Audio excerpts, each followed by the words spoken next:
for Plan C, the Big C.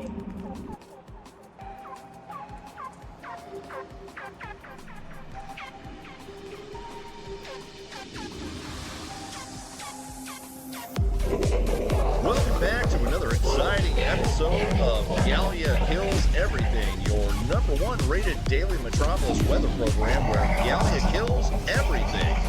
We are on assignment again tonight with remote correspondent Gallica, and we are back in Dakota City. It looks like we're down here in one of the parks, and it looks like there might have been a chemical spill. Or was that a chemo spill? That's right, folks, the C, the Big C, the Ace Chemicals amalgamation, the absolute abomination himself is back. He's back from Bloodhaven. He's back from that cave he was in. He's here in Dakota City to destroy the locals. Well, that's what we have on our dossier anyway. We're not sure what he's actually up to down here, but as a giant sentient pile of liquid toxic waste, we're not really sure what his thought process is. We're not going to unpack that part. We are going to unpack how he works as a fight, though, since that seems to be important.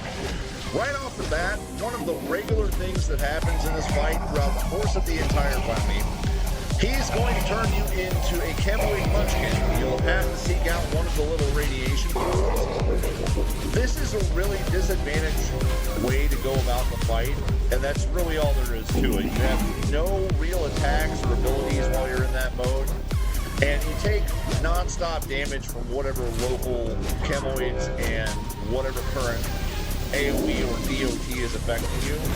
It does have one small, and I mean very small, very small bonus, and that is that it does make you invulnerable to one of his larger attacks, which is that big radiation blast that he has there. Now, Chemo fights with good old-fashioned brawling. I do not recommend that you try countering him, though. That stuff works on Audemars Sid. It's great for the Shadow Golem. It is not so good for the Chemical Man himself.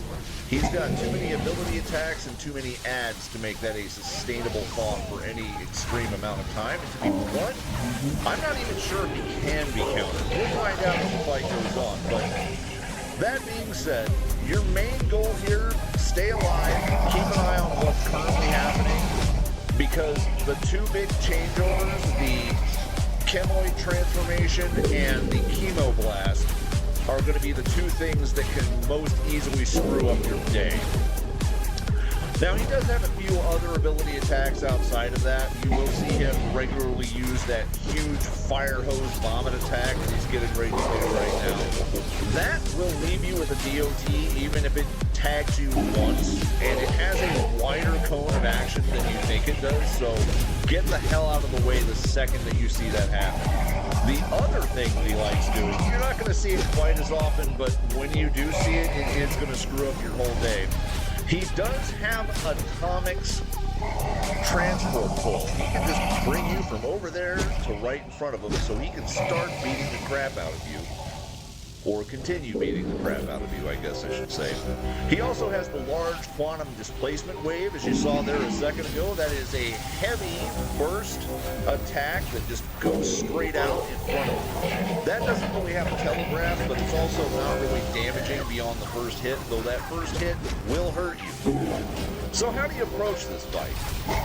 This is a pretty easy thing. You're going to want the two big things, mitigation and a little bit of damage output. More the mitigation than the output. This is not a timed bounty. All of the other bounties in Dakota City are timed. You are on a clock whenever you are doing them. Chemo does not have that limitation. Chemo also does not have a very large spawn time at all. If you kill him and you're here to spam him, you can kill him, wait for 30 seconds, and he'll be back. He reappears almost instantly. That being said, he is a trickier fight than he appears to be just because of the fact that he looks ridiculous. So, in addition to the mitigation portion, you're going to need to be able to heal constantly just because of his ability to inflict damage on you without you having a good response to it. You're also going to want to concentrate on those chemoids. The reason why is they all have different elemental attacks. Those different elemental attacks can do things to you, and those things don't bode well when you have the other things going on, like the fact that he can literally make you helpless for 10 to 20 seconds at a time until you find a radiation pool and get over there and into it. Now, the other part of that conversation is, this is going to favor a bit of an AoE build because these guys aren't really all that durable. They're not like Vice's little friends where he can keep them around for the next 20 minutes because they all take the same amount of damage to dispatch the professional football player. And they're not like Calculator's little friends where leaving them on the board for more than 5 seconds at a time is an instant death sentence. So they're not something you necessarily have to deal with immediately, but they're also not something you want to leave sitting around.